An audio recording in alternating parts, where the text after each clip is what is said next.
আসসালামু আলাইকুম সুপ্রিয় দর্শক, আশা করি সবাই ভালো আছেন। আমি ডাক্তার মোহাম্মদ মারুফুল হাসান, রক্তরোগ মেডিসিন, থ্যালাসেমিয়া ও ব্লাড ক্যান্সার বিশেষজ্ঞ।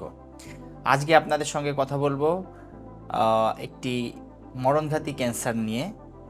আসলে ক্যান্সার এবং কেমোথেরাপি এই দুটো শব্দের সঙ্গে অনেকেই আমরা পরিচিত, এবং এই শব্দটি শুনলে আমাদের মধ্যে একটা যে প্রথমেই যে শব্দটা বললাম মরণঘাতী আমরা মনে করি, এবং এই ব্যাধি থেকে মুক্তি পাওয়া সম্ভব না, এবং স্বাভাবিকভাবে অনেকে আমরা আশা ছেড়ে দিই, হতাশ হয়ে পড়ি, এবং দেখা যাচ্ছে অনেক ক্ষেত্রে অনেক অংশেই দেখা যায় অনেক রোগী এই পরবর্তী চিকিৎসা নিতে অনাগ্রহ প্রকাশ করে।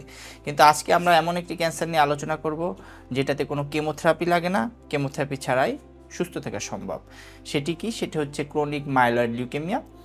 এটি একটি রক্তের ক্যান্সার, এবং এই ক্যান্সার রক্তের যে উপাদান আছে একটি WBC, যেটা কিনা অত্যাধিক পরিমাণ, যেটাকে আমরা লিউকোসাইট কাউন্ট বলি, অত্যাধিক পরিমাণ বেড়ে যায়। এখন স্বাভাবিকভাবে যেটা আপনার 4 থেকে 11,000 থাকে, সেটা ক্ষেত্র বিশেষে আপনার 50,000, 60, 1 লাখ, 1.5 লাখ, 2 লাখ, 3 লাখ, 6 লাখ এবং 5-6 লাখ দেখা যায়।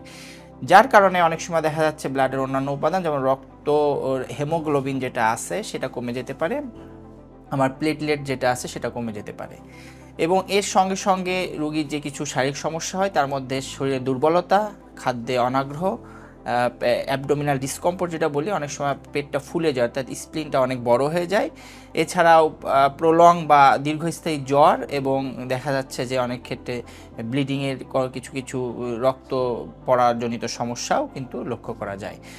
তো আপনার এই সমস্যাগুলো হয়, এবং এই রোগের কিন্তু আমরা যারা রক্তরোগ বিশেষজ্ঞ আছি বা ব্লাড ক্যান্সার বিশেষজ্ঞ, তারা এই রোগের চিকিৎসা করে থাকি। এবং আমাদের কাছে আসলে সাধারণত আমরা ব্লাডের সিম্পল কিছু টেস্ট, তার মধ্যে CBC PBF, ক্ষেত্র বিশেষে বোন ম্যারো, এবং BCR-ABL নামে একটা টেস্ট, জেনেটিক বা মলিকুলার টেস্ট করে থাকি, এবং অনায়াসেই অল্পতে এই রোগটা তারপরে আমাদের কিন্তু ডায়াগনোসিস করা সম্ভব হয়। এবং তার পরবর্তীতে আমরা কিন্তু কোনো কেমোথেরাপি ছাড়াই শুধুমাত্র মুখে ওষুধেই এই রোগী আমরা আর কি চিকিৎসা করে থাকি, এবং সম্পূর্ণ রোগী ভালো থাকে। তো এজন্যই আমরা যে কেমোথেরাপি বা ক্যান্সার নিয়ে যে ভয়টা আছে, আগে আমরা এরকম একটা মিথ আমরা প্রচলনও ছিল যে ক্যান্সার হলে অ্যান্সার নাই, কিন্তু আমরা এখন সেই শব্দকে বলি যে ক্যান্সার হলে অ্যান্সার নাই, এ কথার আসলে ভিত্তি নাই। এবং এই ধরনের সমস্যায় পড়লে অবশ্যই আমরা অতি দ্রুত রক্তরোগ বিশেষজ্ঞ বা ব্লাড ক্যান্সার বিশেষজ্ঞের পরামর্শ নিই, এবং প্রপার চিকিৎসার মাধ্যমে ভালো থাকি, সুস্থ থাকি, সেইভাবে আমরা সচেতন হই, এই প্রত্যাশায়। আল্লাহ হাফেজ।